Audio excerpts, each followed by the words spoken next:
And so the Labor system is suggesting that they're more of a socialistic system, right? They're giving to people and funding things like the NDIS, Medicare, things for free. Yeah.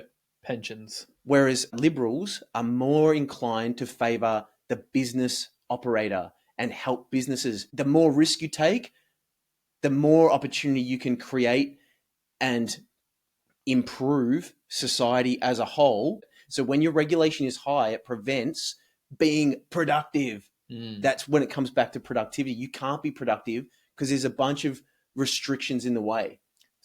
Because, you know, you're sitting here as a business owner, like you own a business, so you've educated yourself on how these systems work and how you can best use them for not necessarily your benefit, but, you know, how you cannot get wrought by the system. In all honesty, that's incentives, right? My incentives are to provide the best outcomes for me. Yeah.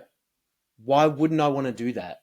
Kerry Packer has a video. It says in this article here, you've purposely avoided taxes, sir. And he's like, why would I want to pay more tax? In Australia, we have a private banking debt to GDP of 126%, but a public debt to GDP of like 30 to 40%. I have no idea what that means.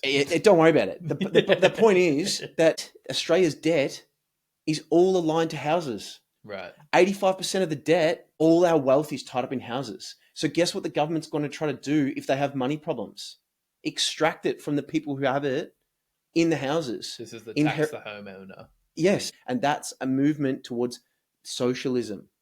It's a movement towards Marxism. It's a scary place to be. Business owners, you have an idea, you want to start a business? Let's lend more to them and not 85% of our lending go to houses. Well, the problem that we have is that the government is providing most of the jobs.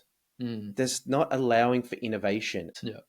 People justifying their paycheck by making you go and, you know, triple check your spa fence. People outwardly saying, we need to stop immigration. Yeah. Now we want the government to act and we want them to do this. And my whole thing is, whoa. Is that causation or correlation? What's underlying it? There's reasons as to why the government has decided to import however many immigrants in the last 3 years. It's not based on a whim, and it's certainly not based on regulation, as I've just discussed how over-regulated we are. But perhaps there's underlying reasons as to why. Maybe it's because our fertility and our reproduction rate is so low. Maybe it's because we have an aging population and we won't be able to look after ourselves in the future unless we solve that problem now. Maybe it's because we need to import GDP, import gross domestic product. If we bring 1 million people in, we give 400,000 of them government jobs, hey, our GDP just improved a little bit. Crap, the housing market's showing signs of weakness. People are going to potentially not be able to cover their home loans. We need greater demand because when rents fall, the renter goes, yippee. The person like me who just discussed it last week, who owns the house, if I'm not getting a renter, I have to sell it. Yeah. That's fine. I'm still okay.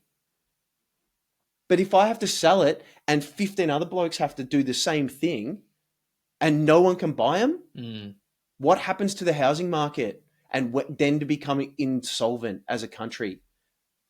That's worse. That's not good. Than 1 million immigrants.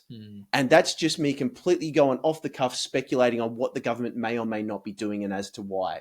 So when you sit there on Twitter and you're like, F the immigrants, get them out of here, that's just one economic perspective based on rhetoric.